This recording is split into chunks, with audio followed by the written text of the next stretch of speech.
இன்னைக்கு மகாவதார் ஃபவுண்டேஷன் அவர்கள் எனக்கு ஒரு வாய்ப்பு கொடுத்துருக்காங்க. திருமூலரின் திருமந்திரத்தை பற்றி நம்ம பேசுகிறோம். அதை அது என்னன்னு தெரிஞ்சுக்கிறோம். அதை பற்றி கொஞ்சம் நேரம் சின்ன எனக்கு தெரிஞ்சது உங்களுக்கு தெரியணும், உங்களுக்கு நான் தெரிஞ்சுக்கணும்.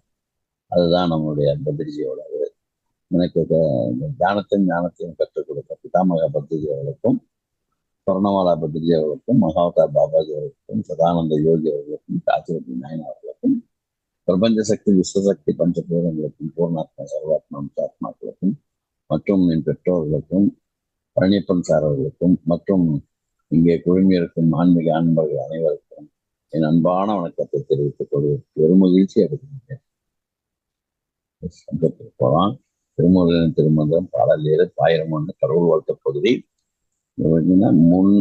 முன்னையொப்பாயுள்ள மூவர்க்கு மூத்தவன், தன்னையொப்பாயொன்றும் இல்லா தலைமகன், தன்னையப்பாயினில் அப்பானுமாய் உளான், பொன்னையப்பாகின்ற போதகத்தானே அப்படின்னு. இந்த பாடல் தன்னுடைய எப்படி இறைவன் நம்ம கிட்ட ஐக்கியமாயிடுறார், இந்த மாதிரி இருந்தாலும் எப்படி நமக்கு வர்றாருங்கிறத பற்றி சொல்றாங்க. அதை நம்ம ஒரு லைன் பை லைனா அர்த்தம் பார்ப்போம். முன்னையொப்பாயுள்ள மூவர்க்கு மூத்தவன், ஆதியில இருக்கும் சிவன், விஷ்ணு, பிரம்மா. ஆனா அந்த ஆகிய 3 தெய்வங்களுக்கு மூத்தவனாயிருக்கும் சதாசிவமூர்த்தி விளங்குகின்றவன் சதாசிவமூர்த்தி. தன்னை ஒப்பாயொன்றும் இல்லாத தலைவன், தனக்கு எதிராக எந்த தெய்வமும் இல்லை, தனித்தலைவன் பரம்பொருள் தலைமகனாக இருக்கின்றான். அவருக்கு நிகரான தெய்வம் யாருமே இல்லை. அவருக்கு எதிர்த்து நிற்க பிரம்மாவும் விஷ்ணுவும் அவர் அடியை பார்க்க போனாரு, இவர் முடிய பார்க்க போனாரு. யாருக்கும் அவருக்கு ஒரே தீப்பழம்பு ஜோதியாக நினைந்தாரு, யாராலையும் கண்டுபிடிக்க முடியல. அப்படிப்பட்ட ஒரு தலைமகன் நம்ம சிவன். அவருக்கு இறப்பும் இல்லை, பிறப்பும் இல்லை. அவனுக்கு நம்ம சொல்றோம். அதுதான் சொல்றாரு, தன்னையொப்பானில் அப்பனுமாய் உளான், அவரை அப்பா என்று அழைத்தால் அன்போடு அப்பாக நமக்கு அருள் புரிவான், நம்மளை ஆலிங்கனம் செய்துவார். பொன்னையொப்பாகின்ற போதகத்தானே என்றார். பொன்னை போன்று தூய ஞான அறிவினை அருள் புரிகின்றவர் அதனால அந்த ஞானம் கொடுக்கறதுன்னா அவ்வளவு சிறப்பு. இங்கே பொன்னையொத்தாங்கிறத அப்பதான் அந்த பொண்ணுங்கிறது அப்படி அவ்வளவு சிறப்பா இருக்கும். நல்லா இப்ப கிடைக்கிற மாதிரி இல்லை, அப்பெல்லாம் அபரஞ்சி மாதிரி கிடைக்கும். அது அவ்வளவு வேல்யூ இருந்தது. அது அந்த வேல்யூக்கு ஈக்குவலாக இல்லை, அதுக்கு மேலேயும் அந்த ஞானத்தை நமக்கு கொடுத்து உதவி இருக்கிறாரு இந்த சிவன் சொல்றாங்க. இந்த பொருள் சுருக்கம் என்னன்னு பார்த்தா, திருமந்திரம் என்பது திருமூலரால் எழுதப்பட்ட தமிழ் சைவ படைப்பாகும். 12 திருமுறைகள்ல 10வதாக விளங்குகிறது. இது ஒரு மெய்யியல் நூல் வகையை சார்ந்தது. மெய்யியல்னா நம்ம உடம்பு, மெய்யின்னா உடம்பு, இயல்னா உடம்பை பற்றி, மனதை பற்றி, அதுக்குள்ளார இருப்பதை பற்றி எல்லாத்தையும் விவரமாக விளக்கமாக சொல்லக்கூடிய ஒரு நூல் வகை சார்ந்ததுன்னு சொல்றாங்க. அன்பே சிவம் என்ற கருத்தை வலியுறுத்தும் விதமாக திருமூலர் எழுதியிருக்கார். முக்கியமாக 3 சமாச்சாரத்தை அவர் முக்கியமா சொல்றாரு.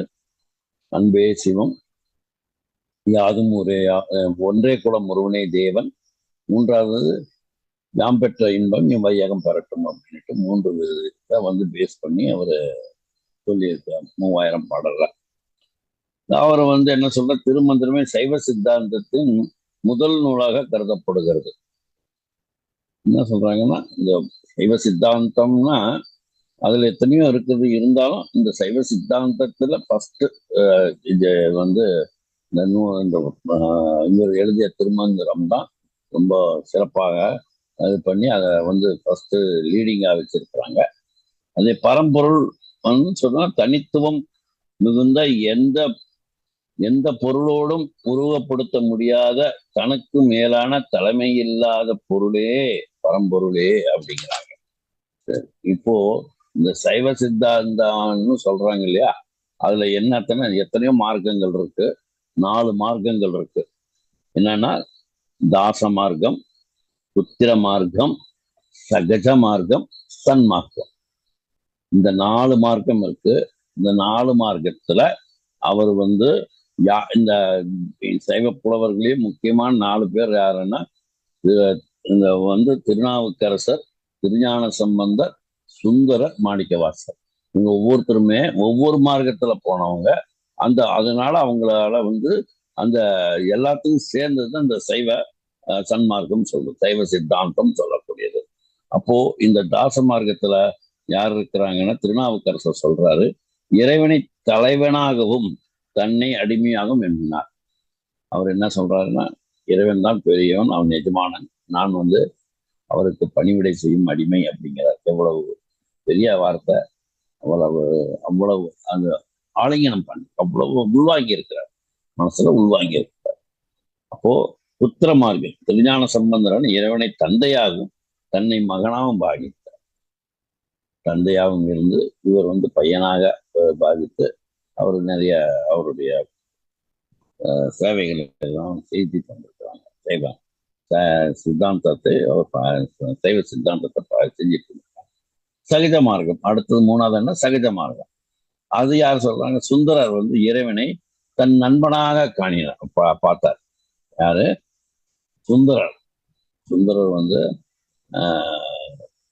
தன்னுடைய இறைவனை ஃப்ரெண்ட்ஸ், ஜஸ்ட் லைக் வாங்க சார், வாங்க மச்சி, வாங்க போலாம் அப்படிங்கிற மாதிரி அவரு அவ்வளவு ஃப்ரெண்ட்ஸா இருந்து அவர் சன்மார்க்கத்துல இது பண்ணியிருக்கிறாங்க. அடுத்து சன்மார்க்கம் அப்படிங்கிறதுல மாணிக்க வாசகர் தன்னுடைய இறைவனை உணர்தல், இறைவனை தன்னை தந்தையாக நினைப்பவர்களுக்கு தந்தையாக இருந்து ஞானம் கொடுத்த ஞானம் அளிப்பவர். அதே மாதிரி பொன்னை ஒப்பாகின்ற போகத்தானே சிலர் இதனை ஒளி வீசும் இந்த வந்து மேனி உடையவன், அப்படி வந்து பொண்ணு போல இப்படி அப்படியே பொன்னார் மேனியனேன்னு சொல்றாங்களே, அதான் பொன்னார் மேனியனே அப்படின்னா அந்த ஒளி வீசக்கூடிய உடம்பை உடையவர். சில பேரெல்லாம் கட்டக்கரேன்னு இருப்பாங்க, சில பேர் சக்கச்சவேன்னு இருப்பாங்க. இவர் வந்து பொன்னார் மேனியன், அந்த மாதிரி ஒரு செம்பு, இளமையாக எப்பவும் இருப்பவன், என்றும் பொருள் கொள்ளும். ஆனால் இதன் மெய் பொருள் என்னவென்றால், இறைவன் பொன் போல ஒளி வீசுகின்ற, அதாவது பொன் போல ஒளி வீசும் தன்மையாகிய தாமரை,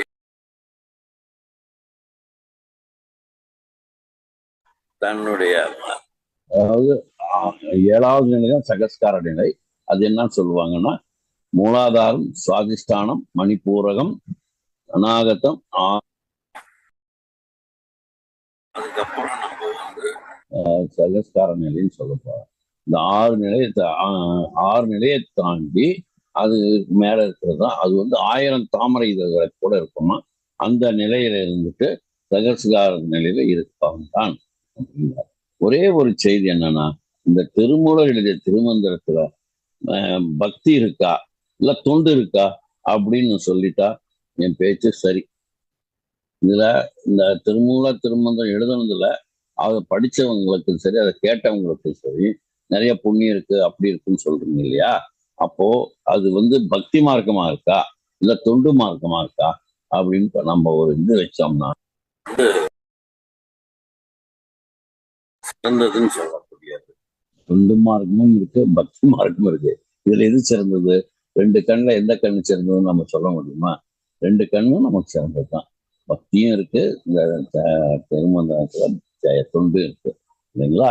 அப்போ ஒரு பெரியவர் வந்து ஒரு திருமணமான தம்பதிங்களுக்கு ஒரு புஸ்தகம் கொடுக்குறாரு. என்ன புஸ்தகம் கொடுப்பாரு? சில பேரெல்லாம் கவிஞர் எழுதின காதல் கவிதை எழுதினதோ, இல்ல வாழ்க்கைக்கு உகந்த மாதிரி வாழ்க்கை முறைகள், இல்லைன்னா சமையல் குறிப்பு, இல்லைன்னா பாரதியார் பாடல்கள், இந்த மாதிரி எல்லாம் கொடுப்பாங்க. ஆனா இந்த பெரியவர் என்ன பண்றாருன்னா, ஒரு வித்தியாசமா திருமூலர் எழுதிய திருமந்திரத்தை கொடுக்குறாரு. இது என்னடா அது, திருமந்திரத்தை கொடுக்குறாரு, அவங்களுக்கு வந்து நம்ம என்ன கொடுக்கணும்? கல்யாணம் வந்து ஆகி அவங்களுக்கு பொண்ணும் மாப்பிள்ளையும் உட்கார்ந்து இருக்காங்க, அதுக்கு போய் இந்த திருமந்திரத்தையா கொடுக்கறது? ஆமாங்க, அதைத்தான் கொடுக்கணும். கொடுக்கணும் அப்படின்னா என்ன காரணம்?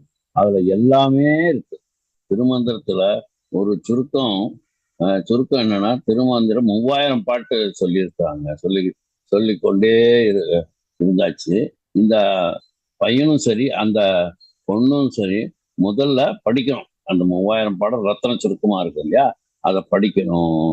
அப்புறம் 2 பேரும் படிச்சாங்கன்னா அப்புறம் மகிழ்ச்சியா இருக்காங்கன்னு பார்த்தா கேட்டா, மகிழ்ச்சியா இருக்கு சார். நாங்க சந்தோஷமா இருக்கீங்களா? ஆமாங்க சந்தோஷமா இருக்காங்க. ஏன்னு என்ன தெரியுமா?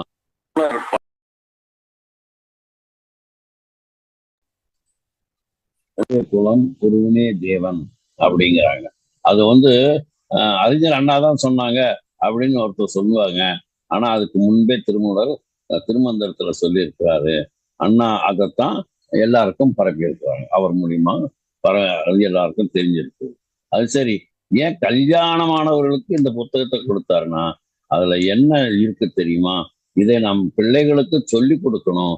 நல்ல மனசுல வச்சு அந்த நேரத்துல நீங்க உபயோகம் திருமந்திரத்தை கொடுங்க அப்படின்னு சொல்லிக்கிறேன். இந்த மூச்சு இருக்குது இல்லையா, மூச்சு விடுறோம் இல்லையா, இது வலது மூக்குல விட்டா மூச்சு விட்டா அது வந்து சூரியக்கலை. இதே இடது மூச்சுல விட்டா சந்திரக்கலை. அப்போ அது சந்திரக்கலை. இப்போ வலது மூக்குல சூடா இருக்கும்போது எந்த வியாதி கிருமியும் நம்ம ஒன்றும் செய்யாது. அந்த அந்த சூட்ல அந்த வியாதியும் சரி, அந்த கிருமிகளும் சரி பஸ்பம் ஆயிடும். இடது மூக்குல மூச்சு ஒரு முறை போது உடம்பு கொஞ்சம் அப்படியே குழுன்னு இருக்குன்னு அர்த்தம். அப்போ எல்லா வியாதியும் கிருமிகளும் வந்து உட்கார்ந்துக்கும். நம்ம வீடு எல்லாம் வித்து டாக்டர் 4 வீடு கட்டி அதுக்கப்புறம்தான் நம்மள அதை விட்டு போகும். எப்படி அவ்வளவு வரும். நம்ம இடது மூக்குல வாங்குற மூச்சுக்கும் வலது மூக்குல வாங்குற மூச்சுக்கும் எவ்வளவு வித்தியாசம் பாருங்க. சூரியக்கலை சந்திரக்கலை. ஆனா குழுன்னு இருக்கிறது தான் இடது மூக்குல வர காத்துக்கு. ஆனா அதனால என்ன பெனிஃபிட்னு பாத்தீங்கன்னா, நம்ம வீடெல்லாம் வித்து அளவுக்கு அந்த வியாதி குணமாகாம இருக்கும். அந்த அந்த நாம வித்து அவருக்கு டாக்டருக்கு ஃபீஸ் கட்டணும்ல, அவரு ஒரு 4 வீடு வாங்கிடுவார்.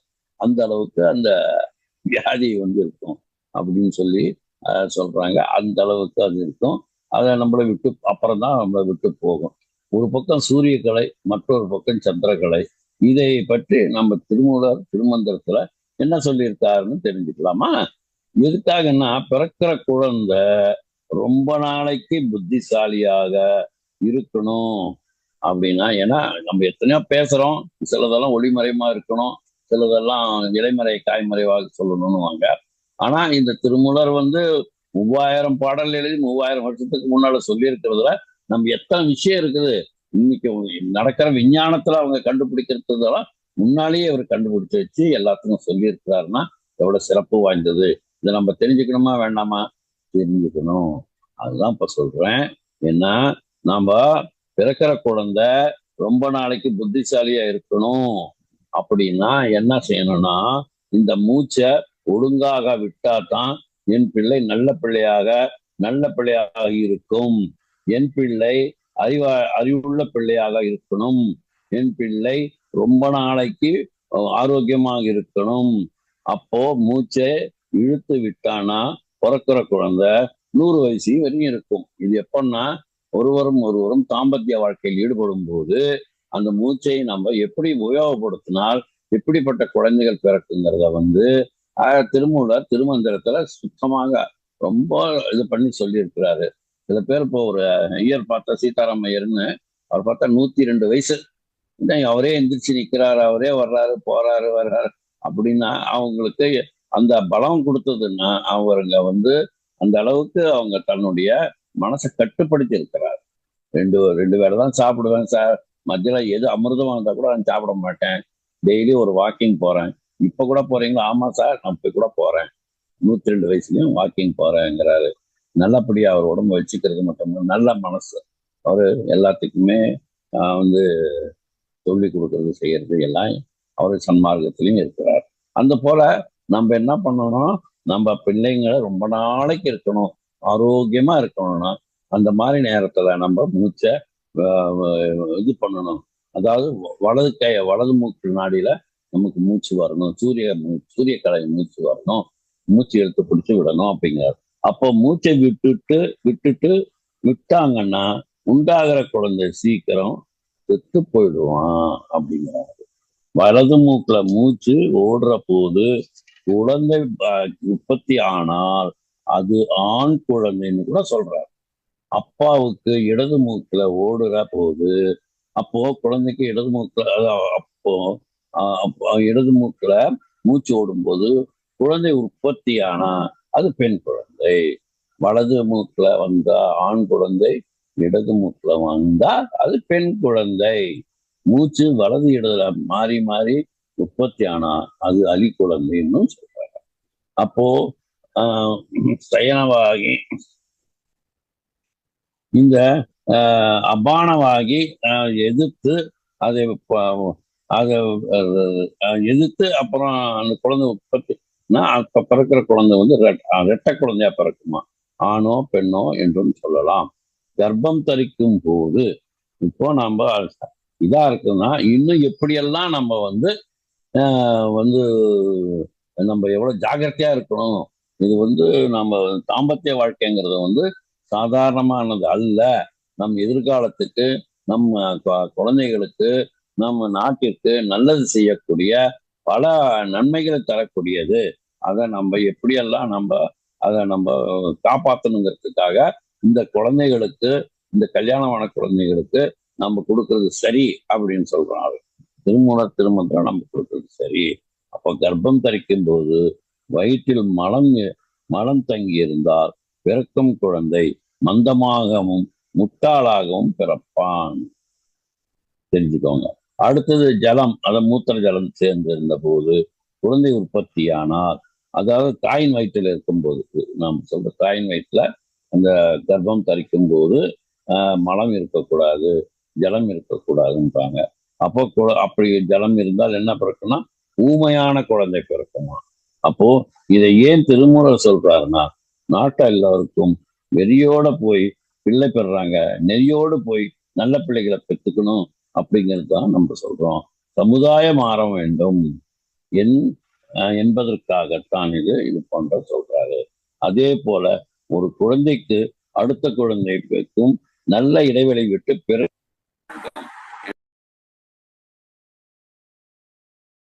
இது அவர் சொன்னது இல்லாம திருஞான அப்படிதான் சொல்றாரு. என்ன சமூக மாற்றத்திற்கு உதாரணமாக அவர் என்ன செய்யறாருன்னு பாத்தீங்கன்னா, அப்பார் சாமி வந்து கிட்டத்தட்ட 56 வருடம் சமண இருந்தாரு. இருந்துட்டு ஓடி வந்து தன்னுடைய அக்காவான திலகவதி கிட்ட காலில் விழுகிறாரு. திலகவதி அம்மா அப்ப வந்து ஒரு விதவை, அவங்களுடைய சீக்கிரமே கல்யாணம் ஆகி அவர் கைம்பெண் ஆகிடுறாங்க. அந்த அக்கா வந்து தன் கையால் அப்பர் சாமிக்கு திருநீறு வைத்து விடுகிறார். அப்போ ஏதாவது நல்ல காரியம்லாம் செய்யணும்னா அந்த மாதிரி இருக்கிறவங்க செய்ய விட மாட்டாங்க. அது ஒரு சமுதாய மாற்றமாக, அது ஒரு நம்ம ஏதோ ஒரு மாடல்லாம் சொல்றோம் இல்லையா, இந்த மாதிரி ஒரு மாடல்லாம் அப்பயே அவரு திருஞான சம்பந்தர் காலத்திலேயே இது நடந்திருக்கு. அப்பர் சாமி காலத்துல நடந்திருக்கு. அப்ப திருஞான சம்பந்தர் வந்து தனக்கு நல்ல இடைவெளி இருக்கணும்னு சொல்லிட்டு தான் இதாச்சு. அதுக்கப்புறம் அப்புறம் வந்து அவர் சமுதாய மாற்றம்னா ஒரு கைம்பெண் இருக்கக்கூடிய திலகவதியை வந்து ஒரு மடாதிபதிக்கு ஈக்குவலாக அவர் வந்து அவருக்கு ஒரு உயர்ந்த பதவியை மாதிரி வச்சு அவங்க கையால் அவங்க திருநூறு வச்சுக்கிட்டு அவர் திருப்பி சைவ சித்தாந்தத்தை பரப்புவதற்காக வந்து விடுகிறார். அப்போ அதனால வந்து பெண்ணுன்னா முக்காடு போட்டுக்கிட்டு வெள்ளை சேலை கட்டிக்கிட்டு மூளையில உட்கார வைக்காம அவரை மடாதிபதிக்கு ஈக்குவலாக சமமான அவருக்கு மதிப்பு கொடுத்து ஆக்கி அவர் அந்த பெண்ணை உயர்த்தி பிடித்தார். பெண் இனத்தை உயர்த்தி பிடித்தவர் யாருன்னா சேக்கிழார். இது வந்து சமூக மாற்றமா இல்லையா? இப்போ நமக்கு இந்த மாதிரி 2 சமுதாயம் மாற்றணும், அப்புறம் அதே மாதிரி நம்ம உடம்புல எப்படியெல்லாம் இருந்தா நல்ல பாக்கியம் கிடைக்கும், குழந்தை பாக்கியம் கிடைக்கும்ன்றதுக்கும் அவர் வழிமுறை சொல்லியிருக்கிறாரு. எப்பயும் சிவனை பத்தியுமோ மற்ற சைவ சித்தாந்தத்தை பத்தியுமே சொல்லாம வாழ்க்கை நெறிமுறைக்கு என்ன தேவைங்கிறத பத்தியும் ரொம்ப விவரமா சொல்லியிருக்கு திருமூலர் திருமந்திரம். சமூக மாற்றமும் இருக்கு. அவர் வந்து ஒன்றே குலம் ஒருவனே தேவன் போய் சொல்லி வச்சாரு. எல்லாருமே ஒண்ணுதான், தட் இஸ் நோ பார் அப்படின்னு சொன்னாரு. இப்போ அதெல்லாம் கொஞ்சம் கொஞ்சமா நடந்துட்டு இருக்கு. அந்த மாதிரி இருந்ததுன்னா போரே வராது.